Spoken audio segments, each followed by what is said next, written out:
Okay, here are the new arrivals from Laos. These came from California. This is the pentaloris. You can see the abdomen. They don't darken. Some of these species do not darken, they just swell. And this is definitely one of those species. Going through two of them from tiny slings to, the 2-inch mark that they're at right now. I've never seen them darken, just get big like this. So I would expect this one to molt within the next week or two. Hopefully sooner than later, because he looks pretty miserable. So that's the first one. So that'll be my third pentaloris. Wonderful species. Costa Rican tiger rump is the common name for him. Great eaters, very quick. Really, really nice looking as they grow. You can see they already have, the patterning comes out pretty quickly as slings. So it's a species that I want to try and breed. And we'll see what happens with the two that I have, because I do have a male and a female. They're both roughly about the same size, so odds aren't in my favor, because the female probably won't mature in time for the male, but we'll see. Okay, that's number one. Okay, so hopefully this will, there's number two. This is a little less than 1-inch boehmei cabocla. I'm not sure what the common name is. Is it Brazilian redhead or something like that? Brazilian, I can't remember, to be honest with you, but wanted one of these for a while. Never really picked one up, and he had one, so I decided to put it in with part of the trade. It's still small. It's in a matchbox container, so you can tell how small it is. Very timid. I think they're still adjusting. They had a long trip, even though it was overnight. Still a long trip from California all the way to here. So that's number two. So that's something new to my collection, boehmei cabocla.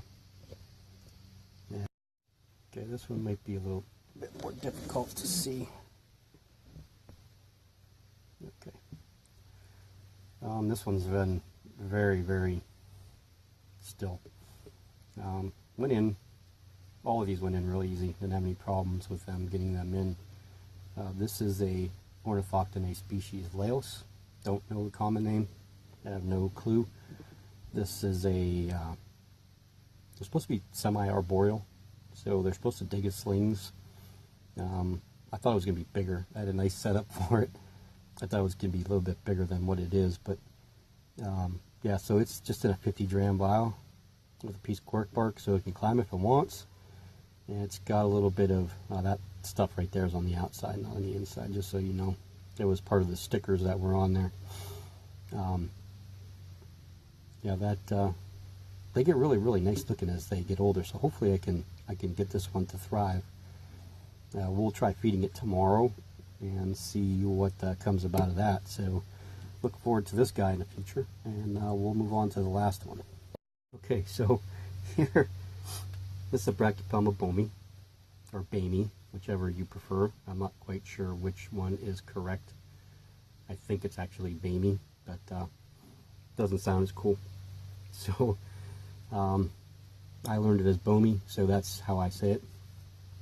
He is a suspected male, roughly 2.5 inches, maybe a touch over, maybe 2 3/4.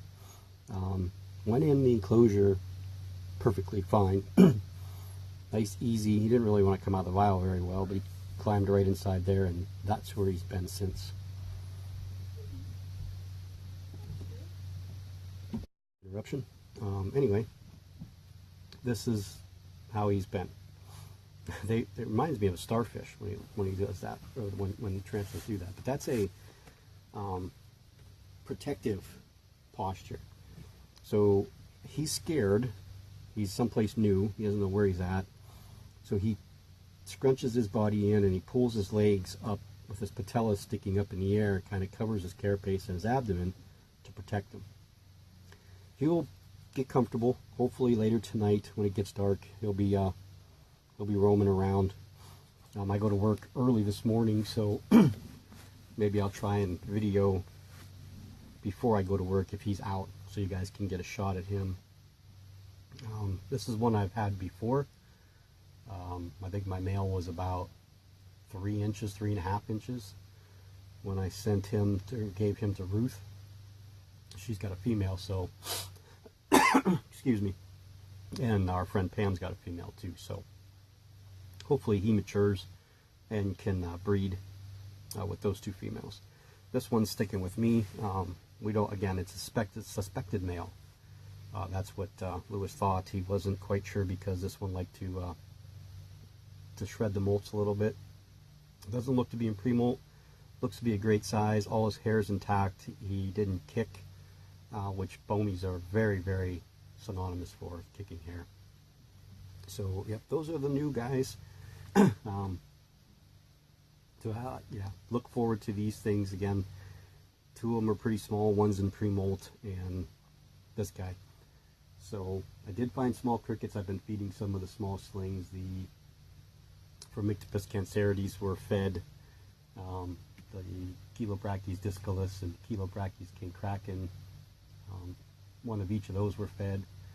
So I still have another discalus and 2 more cancrakens to feed.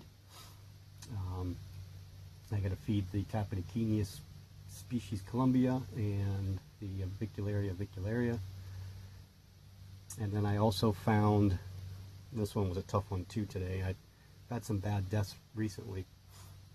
Last week it was the Aphonopelma moderatum, one of the serratum, or no, not darling, Ephibophus marinus, and one of the Chilobrachys fimbriatus all passed. Little tiny slings. Again, that's just something that happens. Slings are slings, and they're not the easiest things in the world to raise. They're not the hardest things in the world to raise, but you will have some die. And with 130 plus here, you know, odds are not in my favor of getting through a month without having some die. But so the week before that, it was the Vagans baby, and one of the Darlingi babies died. And then I found this one's a tough one because this was probably the most expensive spider I had. The Theraphocenae species Panama didn't make it through a molt. I found it today. I looked in on it. It's today, Thursday, so it'd probably be Monday, maybe Sunday night is when I looked in on the small slings on that shelf. I can't remember the exact day, but I knew it was ready to molt. That you could just tell because its abdomen gets really, really long.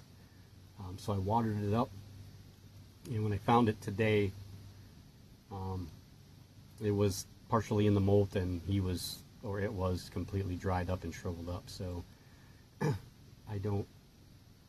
there was still water in the little Lego, so it had access to water, but something happened. Again, you know, you're gonna have these deaths. Some of them are harder to take than others. This one was kind of tough because I was looking forward to that species getting bigger.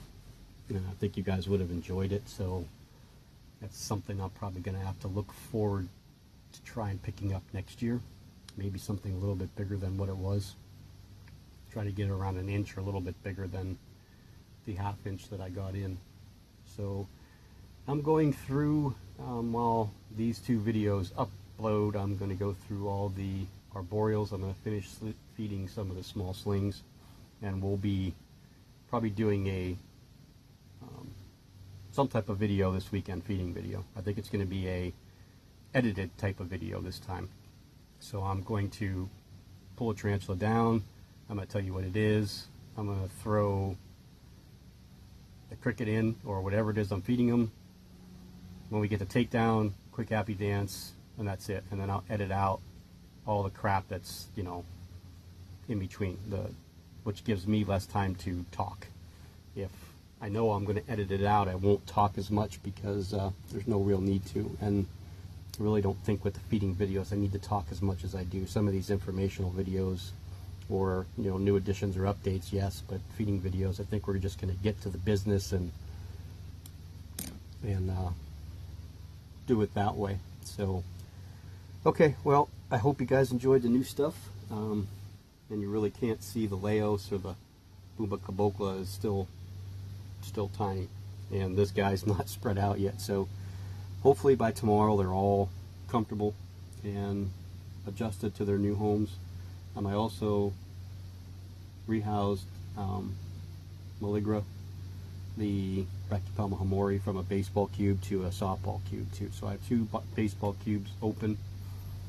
I'll probably just move the other 2 Phormictopus cancerides into those.